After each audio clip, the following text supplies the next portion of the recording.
मुरुम नगर परिषद सार्वत्रिक निवडणुकीमध्ये श्री बापूराव पाटील काका यांची प्रचंड बहुमताने नगराध्यक्षपदी निवड झाल्याबद्दल उमरगा तालुक्यातील गुंजोटी येथे त्यांचा जाहीर नागरी सत्कार सोहळा आयोजित करण्यात आला होता।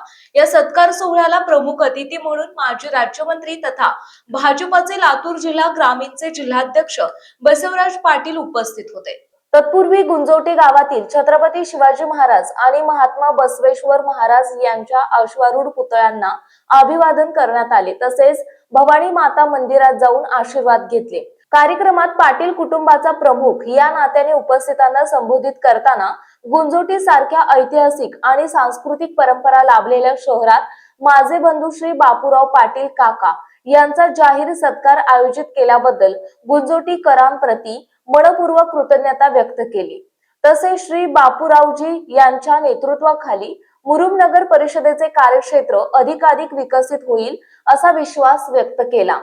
या कार्यक्रमाला श्री बसप्पा माळगे मुरुमचे नवनिर्वाचित नगराध्यक्ष श्री बापूराव पाटील काका, श्री रामकृष्ण पंत खरोसेकर, श्री शरण पाटील, कार्यक्रमाचे संयोजक श्री पिंटू साखरे, श्री दिलीप भालेराव, सरपंच सौ कौशल्याताई बेळमकर, उपसरपंच श्री अयूब मुजावर, चेअरमन श्री सहदेव गायकवाड, श्री शंकरराव पाटील, श्री सिद्धप्पा देशमुख, उमरगा कृषी उत्पन्न बाजार समितीचे सभापती श्री बसवराज कस्तुरे, श्री रवींद्र ढंगे, श्री प्राध्यापक शौकत पटेल, युनुस पटेल, श्री आसिफ मुन्सी आदी मान्यवर उपस्थित होते।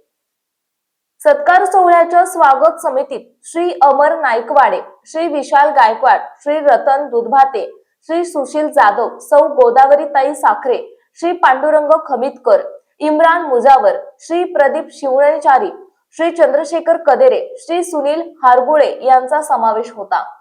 तर बसवण्ण समिती, भावसार क्षत्रिय समाज, SHMB ग्रुप, बसवराज पाटील साहेब कट्टर समर्थक ग्रुप, औराद विविध कार्यकारी सहकारी सेवा सोसायटी, श्री छत्रपती नवरात्र मंडळ, तेली समाज भाजपा शाखा गुंजोटी, महादेव गणेश मंडळ गुंजोटी, माजी सैनिक संघटना, गुंजोटी फार्मर्स प्रोड्युसर कंपनी, राजमुद्रा प्रतिष्ठान आदी संघटनांमार्फत सुद्धा श्री बापूराव पाटील काका यांचा सत्कार करण्यात आला। यावेळी गावातील नागरिक मोठ्या संख्येने उपस्थित होते। निवडणुका झाल्या आणि या नगर परिषदेच्या निवडणुकीमध्ये संपूर्ण राज्यामध्ये आपल्या राज्याचे मुख्यमंत्री आदरणीय देवेंद्रजी फडणवीस साहेबांच्या नेतृत्वाखाली फार मोठं यश या महाराष्ट्रामध्ये मिळालेलं आहे आणि म्हणून मला वाटतं आपल्या सर्वांच्या वतीने त्यांचंही मनापासून या ठिकाणी अभिनंदन करूया की एवढं मोठं घवघवीत अशा प्रकारचं यश आपल्या राज्यामध्ये त्यांच्या नेतृत्वाखाली या ठिकाणी मिळाले आणि आज आपण पाहतोय की या देशामध्ये आदरणीय नरेंद्रजी मोदी साहेब आणि आपल्या राज्याचे मुख्यमंत्री आदरणीय देवेंद्रजी फडणवीस साहेब असं एक दूरदृष्टीचं नेतृत्व आपल्याला या ठिकाणी लाभले। आपण पाहतोय की आपल्या राज्यामध्ये देशामध्ये अनेक विविध विकासाची कामं प्रत्येक क्षेत्रामध्ये या ठिकाणी मोठ्या प्रमाणामध्ये आपल्याला चाललेलं दिसून येतं। मग ते शेतकऱ्याच्या बाबतीमध्ये असेल, शेतमजुरांच्या बाबतीमध्ये असेल, उद्योग क्षेत्रामध्ये असेल, शिक्षण क्षेत्रामध्ये असेल किंवा हा शहरीकरणाचा भाग किंवा ग्रामीण भाग असेल, यातील काही मूलभूत जे प्रश्न आहेत त्या प्रश्नाकडे लक्ष देऊन सोडवण्याचं काम ते सातत्याने या ठिकाणी करतायत। त्याबद्दल त्यांना किती धन्यवाद द्यावेत तेवढं कमी आहे। आणि म्हणून मला वाटतं लोकांनी या सगळ्या गोष्टीची नोंद घेऊन आज 288 नगरपालिकेपैकी गुरुजी जवळजवळ 150 नगरपालिका देवेंद्रजींच्या नेतृत्वाखाली या ठिकाणी निवडून आले, हे एक अतिशय महत्वाची गोष्ट आहे। आणि म्हणून अशा या प्रसंगी आज गुंजोटीमध्ये सत्कार होतो। खरं म्हणजे बापूरावजी पाटील आपण भाग्यवान आहात। गुंजोटीतल्या सत्काराला फार मोठं महत्व आहे। आमच्या मित्रांनी त्याचा उल्लेख केला की या गावाला एक इतिहास आहे. ते खरं आहे, फार मोठा इतिहास आहे. हे गाव म्हणजे त्याचं मला वाटतं वर्णन करत असताना शब्द सुद्धा त्याला अपुरे पडतील. प्रत्येक क्षेत्रातली इथली माणसं, राजकीय असो, सामाजिक असो, शैक्षणिक असो, आरोग्य क्षेत्रातली माणसं असो किंवा सामान्यातला सामान्य माणूस असेल, या सगळ्या व्यक्तींनी एक फार मोठा इतिहास या तालुक्यात नव्हे, जिल्ह्यात, राज्यात, देशात घडवण्याचा प्रयत्न सातत्याने केले. आणि म्हणून आम्ही आमची जी जडणघडण झाली, आम्ही एक कार्यकर्ता म्हणून ज्या वेळेला या गावामध्ये येत होतो त्यावेळेला या गावातून आम्ही खूप काही शिकलो. खूप आम्हाला शिकायला मिळालं. एक एक व्यक्तीनं आम्ही ज्या ज्या वेळेला भेटत गेलो त्या व्यक्तीकडून खूप काही घेण्यासारख्या अनेक गोष्टी होत्या. त्यापैकी एक माळगे गुरुजी आज आपल्यामध्ये बसून आहे. अशा अनेक व्यक्ती, त्याचा उल्लेख आमच्या पटेलनी केलं. या गावातील माजी खासदार तुळशीरामजी पाटील साहेब, गुरुजींना माहिती आहे या संस्थेचे ते अध्यक्ष इथल्या शिक्षण संस्थेचे. आणि मी आपल्याला अभिमानानं सांगू इच्छितो की मराठवाड्यामध्ये पहिला सहकारी साखर कारखाना, तेरणा सहकारी साखर कारखाना तुळशीराम पाटलांनी सुरू केला. म्हणजे या गावातल्या नागरिकांनी सुरू केला. हा इतिहास आहे. किती मोठा इतिहास आहे. एक मागासलेल्या मराठवाड्यामध्ये पहिला सहकारी साखर कारखाना सुरू करण्याचा काम या गावातल्या सुपुत्र करतायत. हे या गावचं किती मोठं बहुमान आहे हे आपल्याला या ठिकाणी सांगायला लागेल. तरी पार्लमेंटमध्ये तर चांगलं काम केलंच, पण त्यासोबत या भागातल्या लोकांना रोजगार उपलब्ध करून द्यावा, शेतकऱ्यांना मदत व्हावी, शेतमजुरांना काम मिळावं, अशा एका उदात्त हेतूनं तुळशीराम पाटलांनी त्या काळामध्ये तेरणा सहकारी साखर कारखाना सुरू केला. ही गुंजोटीकरांचा इतिहास आहे. या गावातले अनेक मंडळी आहेत ज्यांना आम्ही राजकीय गुरु समजतो. आमदार काजी साहेब कैलासवासी हे या गावचे वतनदार. त्यांनी आम्हाला घडवलं. आणि एक अल्पसंख्याक माणूस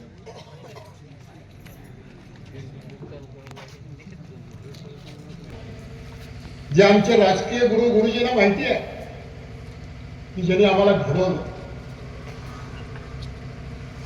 आणि हा तालुका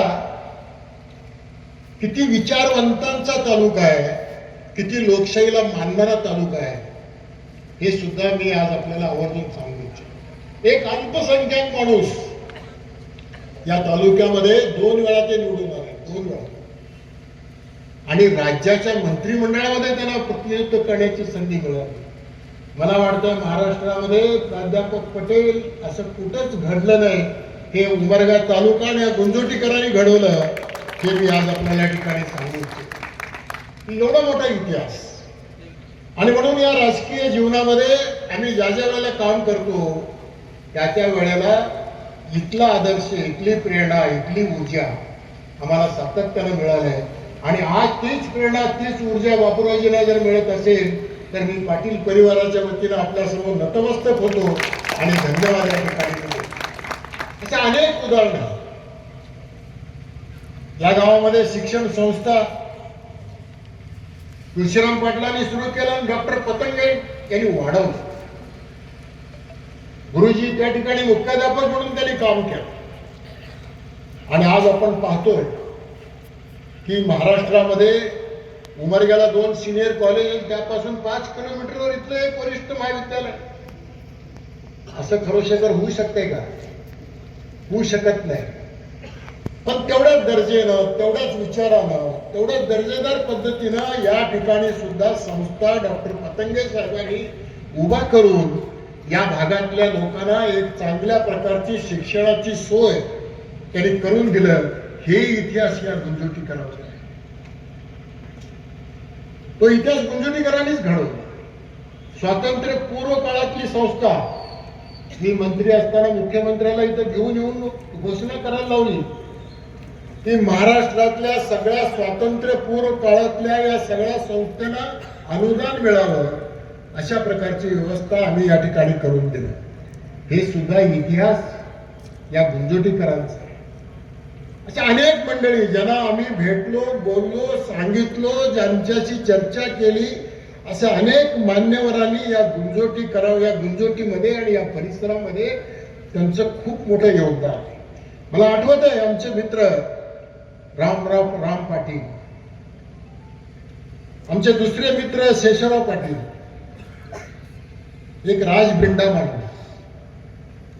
शेषराव पाटील म्हणजे राजबिंडा. काय शंकरराव पाटील बरोबर आहे. ज्या वेळेला शिवराज पाटील साहेबांच्या सभेला आम्ही आलो त्यावेळेला आमचे शेषराव पाटील सभेचे अध्यक्ष राहायचे. तो प्रसंग मी राजकीय जीवनामध्ये आयुष्यात कधी विसरू शकला नाही. असे अनेक प्रसंग आहेत की ज्यांनी आमच्या राजकीय जीवनामध्ये आमच्या नेत्याला मदत केली, आम्हाला मदत केली, आम्हाला वाढवलं, आम्हाला सहकार्य केलं. अशा अनेक माणसं. आमचे देशमुख,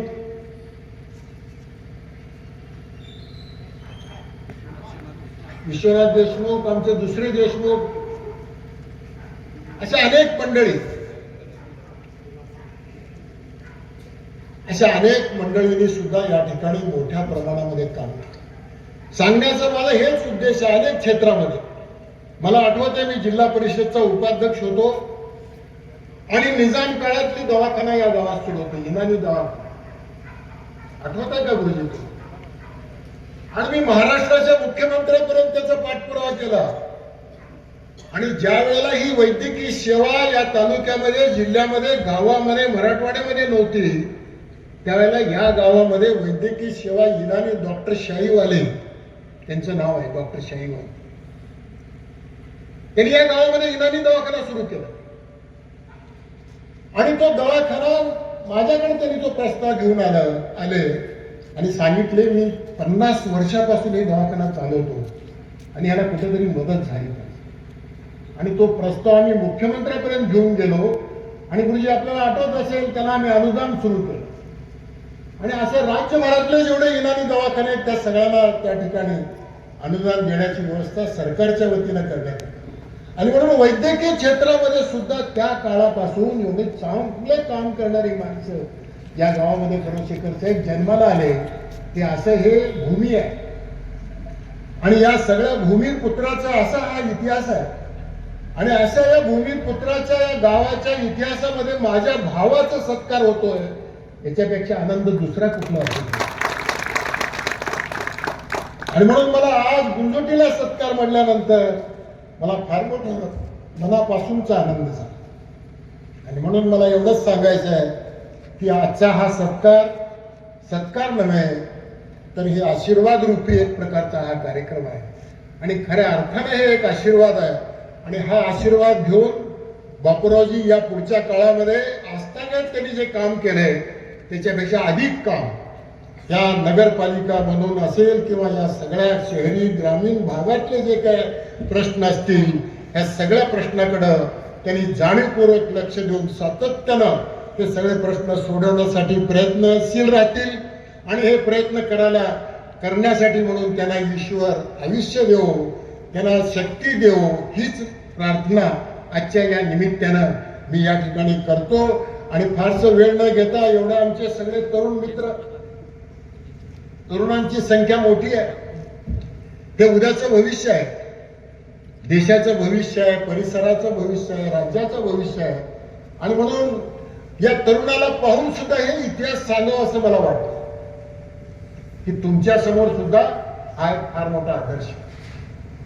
अशा या गावामध्ये तुम्हाला जन्म घेण्याची संधी दिली देवानं, हे सुद्धा तुमचं सगळ्यांचं भाग्य. आणि म्हणून आपण अशा विचारांना या पुढील काळामध्ये काम करत राहूया. आर्य समाजाचं सुद्धा खूप मोठं काम या गावात होतं. का हो गुरुजी? भोसले गुरुजी असतील, वामप्रस्थी दिगंबररावजी असतील, ह्या सगळ्यांनी सुद्धा या आर्य समाजाचं काम सुद्धा या गावामध्ये मोठ्या प्रमाणामध्ये केलं. आणि म्हणून एक वेगळा इतिहास या सगळ्या परिसरामध्ये आहे. आणि या गावाचं वैशिष्ट्य म्हणजे सर्व जाती धर्माची माणसं अतिशय गुण्या गोविंदानं राहतात. हे सुद्धा एक महत्वाचं आहे. आणि म्हणून मला परत एवढंच या निमित्तानं सांगतो की या सत्काराच्या निमित्तानं आज आपण एकत्रित झाला. मोठ्या प्रमाणामध्ये पाटील परिवाराबद्दल सुद्धा आमच्या मित्रांनी बोलले, गुरुजी बोलले. गुरुजींचं नेहमीच आम्हाला आशीर्वाद सातत्यानं लाभले. गुरुजींनी उल्लेख केला, चांगल्या चांगल्या गोष्टीचा उल्लेख केला, त्याबद्दल मी व्यक्तिशः त्यांचा मनापासून आभार मानतो, धन्यवाद देतो आणि त्यांनाही दीर्घायुष्य लाभावं अशा प्रकारची प्रार्थना करतो. आणि त्यांनी आजच्या कार्यक्रमाचं अध्यक्षपद स्वीकारलं त्याबद्दलही त्यांचा मनापासून आभार मानतो. आणि आपण सर्वजण एवढ्या मोठ्या संख्येने उपस्थित राहिलात त्याबद्दल धन्यवाद देऊन बापूरावांच्या हातून या मराठवाड्यामध्ये मुरुम नगरपालिका आणि आपला हा तालुका एक विकासाच्या दृष्टिकोनातून मॉडेल व्हावं अशा प्रकारचे विचार या ठिकाणी ठेवून मांडून आपल्याला विनंती करून थांबतो. जय हिंद, जय महाराष्ट्र. GTV मराठी जनतेचा बुलंद आवाज न्यूज चॅनलचे मुख्य संपादक विशाल देशमुख, तालुका उमरगा, जिल्हा धाराशिव.